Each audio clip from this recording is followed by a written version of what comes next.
रूप से मिलनी चाहिए, क्योंकि एक बार को आप सोचिए आखिर उस बच्चे की गलती क्या होती है जो एक गरीब घर में पैदा होता है और उसको बेहतर शिक्षा से वंचित होना पड़ता है। शिक्षा के सामने एक पैसे की दीवार खड़ी है, जो जितनी ऊंची दीवार लांघ सकता है, जो जितना अधिक पैसा शिक्षा पे खर्च कर सकता है, वो उतनी बेहतर शिक्षा पा सकता है। लेकिन अगर एक देश एक है, लोकतांत्रिक देश है, तो शिक्षा भी सबको एक समान रूप से तो मिलनी ही चाहिए।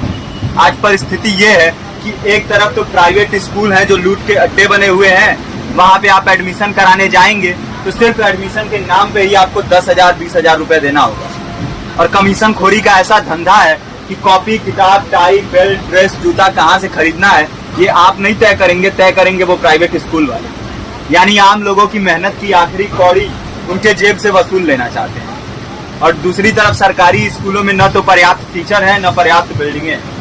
2019 का ही ये पुराना आंकड़ा है कि हर 100 में से 52 स्कूलों में या तो एक टीचर है या 2 टीचर हैं, और उन्हीं टीचरों के ऊपर जिम्मेदारी थोप दी जाती है कि जनगणना करो, मतगणना करो, पशुगणना करो, तमाम काम करवाए जाते हैं। और 19 के बाद से तब से कितने टीचर रिटायर हुए होंगे, और 18 के बाद से कोई टीचर की वैकेंसी भी नहीं है।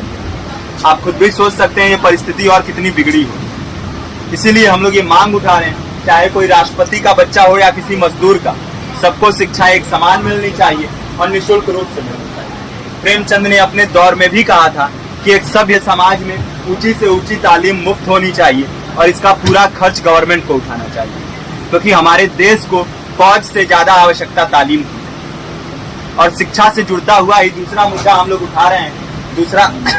दूसरा मुद्दा है रोजगार का। रोजगार की परिस्थिति ये है कि आज सरकारी सेक्टर हो या प्राइवेट, सब कुछ ठेका संविदा के हवाले किया जा रहा है। परमानेंट नौकरियां लगातार घटाई जा रही है। इसी रेलवे में 1995 के आसपास लगभग 18.5 लाख कर्मचारी काम करते थे, लेकिन आज उनकी संख्या 12 लाख है। आप खुद भी सोच सकते हैं कितने बड़े पैमाने पे परमानेंट पदों को घटाया जा रहा है। और आज आलम ये है, एक तरफ लाखों पद खाली पड़े हैं, फिर भी कोई वैकेंसी नहीं निकलती। जो वैकेंसियां निकलती हैं उनमें भ्रष्टाचार होता है, पेपर लीक हो जाते हैं। RO, UP police, BPSC, SSC, CGL, ऐसे तमाम पेपर लीक हो चुके हैं, आप लोग भी जानते ही हैं। अभी नीट की धांधली में ये पता चला कि एक एक पेपर 30 लाख से 50-50 लाख रुपए में बेचा गया। हम और आप तो ये पैसा नहीं दे सकते। पूरी की पूरी कारस्तानी सरकार, प्रशासन, शिक्षा माफियाओं की होती है। और भुगतता कौन है?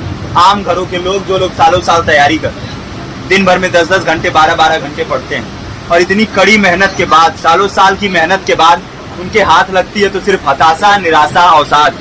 बहुत से छात्र नौजवान जो इस बेबसी में, इस डिप्रेशन में नहीं जी पाते, आत्महत्या तक के कदम उठा लेते हैं। लेकिन ये देश की विडंबना है कि टीवी चैनल, अखबार, मीडिया, नेता, मंत्रियों के लिए कहीं ये कोई मुद्दा नहीं है। उनके लिए मुद्दे हैं तो जाति, धर्म, रंग, नस्ल, अगड़ा पिछड़ा।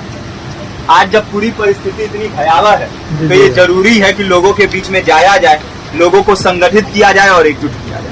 क्योंकि आज अगर अपने मुद्दों पर बोलेंगे नहीं तो कल को ये परिस्थिति और बिगड़ेगी। हो सकता है ले देके अपनी जिंदगी तो हम लोग काट ले जाएं, लेकिन आने वाली पीढ़ियों को क्या भविष्य देके जाएंगे, ये भी सोचने वाली बात है। हमारे साथी ने आपको पर्चा दिया है, पर्चा आप तक पहुंच गया है। पर्चे में और भी बातें हैं, इसको पूरा विस्तार से पढ़िए। पर्चे में हमारा नंबर है, संपर्क कीजिए। फेसबुक का, इंस्टाग्राम का लिंक है, आप वहाँ पे जाएंगे तो आपको पता भी चलते रहेगा कि लगातार किन किन माध्यमों से हम इस अभियान को चला रहे हैं। नुक्कड़ नाटक, संगीत, शिक्षा सहायता मंडल, लाइब्रेरी, तमाम माध्यमों से इस अभियान को चला रहे हैं और कोशिश कर रहे हैं कि बड़े से बड़े पैमाने पर हर जगह पे लोगों को संगठित किया जाए और एकजुट किया जाए। आपके बीच भी आए हैं आपका साथ और सहयोग दें। साथ इस रूप में कि आप भी हमारे इस कारवां और इस मुहिम से